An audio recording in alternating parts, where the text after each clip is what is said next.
नमस्कार दोस्तों, बिंदास बातें में एक बार आप सबका फिर से स्वागत है।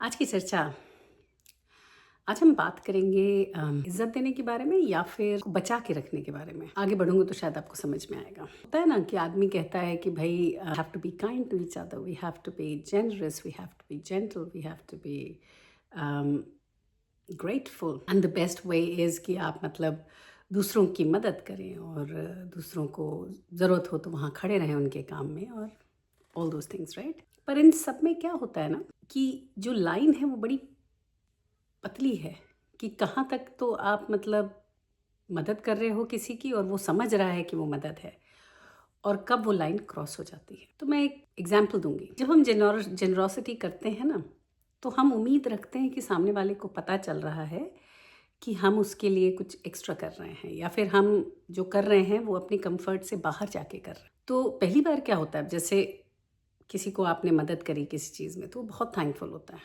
ठीक है, कि अरे आपने मेरी मदद करी, इस मुसीबत के टाइम में आप मेरे लिए खड़े रहे, ये और वो। पर फिर क्या होता है कि अगर आप दूसरी बार वो मदद उसको ईजिली मिल जाती है तो वो उसको उसकी थोड़ी सी आदत पड़ जाती है। उसको लगता है कि अच्छा ये तो होंगी, इनकी तो मदद मिल ही जाएगी, और वो उसके लिए ग्रेटफुल भी रहता है। पर तीसरे चौथे बार में कैसा है कि उसको लगने लगता है कि ये उसका हक है, कि ये तो उसको मिलना ही चाहिए। और चौथे में तो जो अंत में है वो तो ऐसा लगने लगता है कि आपने कुछ गलत कर दिया अगर आपने वो मदद नहीं करी तो। आप समझ रहे हैं ना वेरिएशन, कि कहाँ तो इस बात से चालू होती है बात कि भाई आपने मेरी मदद करी, हम कितने शुक्रगुजार हैं आपके लिए, और कहाँ इस पर अंत होती है कि तुमने ऐसा नहीं किया मेरे लिए उस समय। ऑड है ना। तो आपको एक इंसिडेंस बताती हूँ। अब हमारे घर में मेरी आदत है, मैं थोड़ा, मुझे ऐसा लगता है कि भाई अगर किसी की मदद हो रही है तो क्यों नहीं करने का। और मैंने मतलब मेरे जीवन में हमने ये देखा है कि लोग इस चीज़ का थोड़ा सा मिसयूज़ कर जाते हैं। घर को तो मेरे स्पेशली, मैं आपको किससे बताऊं दो चार कि एक जनाब थे जो मेरे घर में आके, पहले जब उनका रहने का हुआ तो हमने उनको ऑफ़र किया, क्योंकि वो थोड़ी मुसीबत में थे कि भाई चलो कष्ट है उनको बड़ा। तो हमने उनको ऑफ़र किया कि नहीं आप हमारे घर आके रह लो, कोई प्रॉब्लम नहीं है। वो आके रहे। अब ये स्थिति हो गई कि वो रहे जा रहे हैं, रहे जा रहे हैं, रहे जा रहे हैं, इसका कोई आइडिया ही नहीं है कि वो कब जाएंगे। जो पहले एहसान था उसके बाद वो आपके लिए सरदर्द बनने लगता है कि, और अच्छा एक चीज़ और भी है कि आप किसकी मदद कर रहे हो, क्या वो समर्थ है कि नहीं। अब समर्थता कैसे होती कि आप अगर किसी को अपने छत के नीचे रख रहे हो तो समर्थता ये है कि उसके पास पैसा है या नहीं है, कि वो बाहर रेंट पे रह सकता है कि नहीं रह सकता है, क्या वो अफोर्ड कर सकता है ऐसा, ये जो खर्चे हैं। तो मेरे किस्से में जितने भी लोग मेरे घर आके रहे हैं सब भली भांति अफोर्ड कर सकते हैं और अच्छे से अफोर्ड कर सकते हैं, पर सिर्फ इसलिए कि उनका पैसा बच रहा है, या कि सिर्फ इसलिए कि हम कुछ बोलते नहीं हैं, या कि सिर्फ इसलिए कि वही कि पहले वो एहसान था और बाद में वो टेकन फॉर ग्रांटेड हो गया। वो चीज़ जो है, वो जो लाइन क्रॉस हो गई, मिसयूज़ आपका शो। मेरे साथ तो ये बहुत होता है और होता रहता ही है, अभी भी हो रहा है। It's like an on going process. तो ये जनाब जो थे उनको रखना, अंत में हुआ ऐसा कि मुझे उनको बोलना पड़ा सामने से कि भाई ऐसी स्थिति है। अच्छा, और ये भी नहीं कि हमारे घर में अगर रह रहा है कोई तो इस तरह से रहे जैसे हमारा घर है। भाई हम आपसे कोई किराया नहीं ले रहे, कुछ नहीं ले रहे। तो होता क्या है कि आप भाई घर की तरह रहो ना, कि भाई अगर कोई चीज़ गंदी है या आप कुछ ख़राब कर रहे हो घर को, तो उसको आप समेटते जाओ ना। तो ये जनाब बाथरूम यूज़ करते थे। अच्छा, ऐसा नहीं है कि उनका घर गंदा रहता है, उनका घर तो अपना बहुत साफ रखते हैं। पर हमारा घर, जब हम कुछ कारण था कि मैंने एक बाथरूम उसे उन्हीं को दे दिया था कि भाई ये बाथरूम आप ही यूज़ करें, ये उम्मीद पे कि भाई ये तो आदमी बहुत सफाई पसंद है तो बाथरूम को क्लीन रखेगा। हम उस बाथरूम में गए करीब 1 डेढ़ महीना बाद, जस्ट टू चेक, क्योंकि मैं नहीं चाहती थी कि भाई डिस्टर्ब किया जाए, जिसका जो है उनकी वो प्राइवेसी है। बाथरूम इतना गंदा कि मुझे बहुत झटका लगा। तो मुझे ये महसूस हुआ कि ये आदमी अब मदद को क्रॉस कर चुका है, he is taking things for granted. और जब आप किसी के घर रहते हो या किसी से मदद ले रहे हो तो इस चीज़ को हमेशा अपने दिमाग में रखना चाहिए। जैसे घर में मतलब ठीक है, तुम कोई सामान नहीं लाते हो, कभी बिन नहीं बाहर कर रखते हो, कुछ नहीं करते हो घर का काम, ठीक है, लेकिन कभी कभार यार अपने आप को संभाल लो, और जो चीज़ें आप यूज़ करते हो उसको आप इस तरह से यूज़ करो कि भाई ये सोच कर यूज़ करो कि ये घर आपका नहीं है, इसको आपको मेंटेन करना है। लेकिन मेरे साथ ऐसा कभी नहीं हुआ है और आज तक ऐसा ही हो रहा है कि it seems that I am I have been taken for granted, चूँकि मैं मदद करने में आगे रहती हूँ हमेशा। तो ये चीज़ मेरे कहने का मतलब है कि फिर मदद सिर्फ उसी को करें जिसको जेन्युइनली ज़रूरत हो, और जो इस चीज़ को समझे और एक्नॉलेज करे। भाई टेकन फॉर ग्रांटेड ना हो, और मुझे वो लाइन क्रॉस ना करनी पड़े कि भाई मुझे बोलना पड़े कि भाई अब बहुत हो गया, अब आप जाओ घर से, या कि आप इस चीज़ को ज़्यादा ही आप इसका एडवांटेज ले रहे हो। तो वो स्थिति ना आए। मैं इस चीज़ को अवॉइड करने के चक्कर में बहुत टाइम तक उस व्यक्ति से बोल ही नहीं पाई कि आपको जाना है,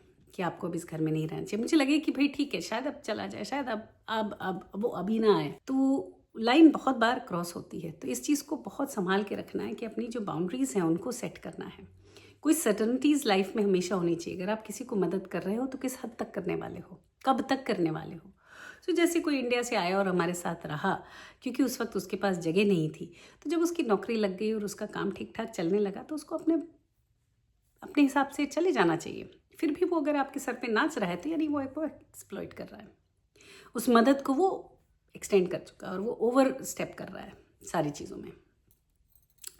तो अगर हम पहले से ये बाउंड्रीज सेट करें, जो मैं नहीं कर पाती हूँ, बाउंड्रीज सेट करें कि कहाँ आप किसकी मदद कर रहे हो, क्यों कर रहे हो और कब तक करने वाले हो, ये चीज़ सेट हो तो थोड़ा जीवन शायद सरल हो जाए, और शायद जो अपने अंदर जो उथल पुथल मची रहती है वो शायद कम हो जाए।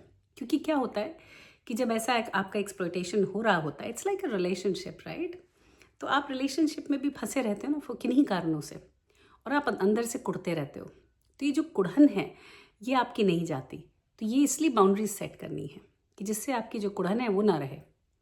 सिमिलरली किसी रिलेशन में आपकी बाउंड्रीज की, भाई होता कैसा है कि जैसे किसी को आपने देखा और आपको बहुत पसंद आ गया, अब आप इतना भी न झुको उसके सामने कि वो आपको रौंदता हुआ निकल जाए और फिर भी आप उसके पीछे पीछे लगे हुए हो।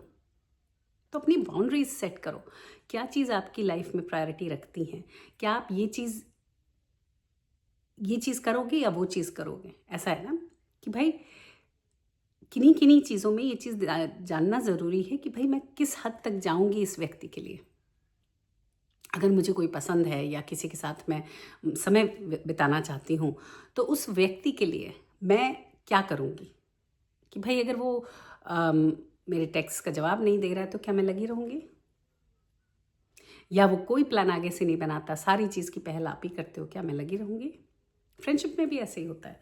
नहीं होता, मेरी बिटिया के साथ बहुत बार ऐसा होता है, और वो कहती भी है कि बहुत सारे लोग ऐसे, उसके जो फ्रेंड्स हैं वो सिर्फ नाम के हैं, कि जब इक्का दुक्का को छोड़ के जब काम होता है तो सामने आते हैं, अदरवाइज़ नहीं आते। या फिर जब ये कांटेक्ट करे कि भाई अब कहीं चलें, या उनको किसी चीज़ में इनवाइट नहीं करते, कहीं नहीं, नो गैदरिंग्स, नथिंग। तो आप ये क्वेश्चन ज़रूर करते हो कि ऐसा क्यों है आपके साथ, लेकिन आपकी बाउंड्रीज होनी चाहिए कि आप मतलब ठीक है, जब आपका मन है आप बुला लो और एंटरटेन हो लो, लेकिन इस चीज़ को आप उम्मीद मत रखो सामने वाले से, क्योंकि वो तो नहीं करने वाला। तो अपनी बाउंड्रीज या अपना ख्याल हमें खुद ही रखना है। तो हमें अगर बाहर जाना है और आज मन है कि भाई XYZ के साथ जाना है, तो ठीक है, उसको मैसेज कर लेंगे क्योंकि मेरी इच्छा है। पर ये सोच के अगर हम बैठें कि वो नहीं कर रहा तो हम ही किए जा रहे हैं, तो गलत है, क्योंकि कोई मतलब नहीं है। किसी चीज़ को मेंटेन करने का कोई मतलब नहीं है अगर मेंटेनेंस दोनों तरफ से ना हो। तो अगर जो एटीट्यूड आपको मिलता है उस चीज़ को आपको मैच करना है। अगर सामने वाले से आपको वार्मथ मिल रही है और प्यार मिल रहा है तो आप भी वही दोगे, रेसिप्रोकेट करोगे।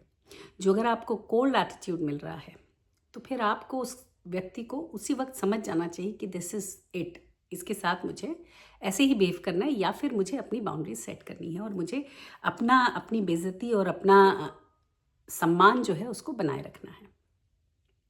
बहुत ज़रूरी है। और ये मैंने रिलेशनशिप्स में भी देखा है और बहुत जगह देखा है कि लोग अपने आप एक्सप्लॉइट होते रहते हैं। इस वीडियो का मकसद यही है कि जो अपना है, जो हम खुद हैं, हमें अपना ख्याल रखना है और अपनी बाउंड्रीज सेट करनी है कि कोई भी आके रौंद के ना चला जाए, कोई भी आके उनको गिरा ना सके और कोई भी उनको पार करने की कोशिश ना करे। इतनी स्ट्रॉन्ग बाउंड्रीज कर जो मैं खुद अभी तक सीख रही हूँ, और अपने अनुभव से इसीलिए बता रही हूँ कि भैया अगर मैंने जो गलत किया, ज़रूरी नहीं है आप सब भी करें। तो अपनी बाउंड्रीज सेट करें, मदद करें, लेकिन उसकी जिसे ज़रूरत है। जो आपको ज़बरदस्ती मदद के नाम पर एक्सप्लॉइट कर रहा है, उसकी उसको थोड़ा समझाएं और जाने दें, है ना। चलिए आज के लिए सिर्फ इतना ही। अगले हफ्ते फिर मिलेंगे किसी और बात, किसी और चर्चा के साथ। तब तक के लिए आप देखते रहिए बिंदास बातें। सी यू।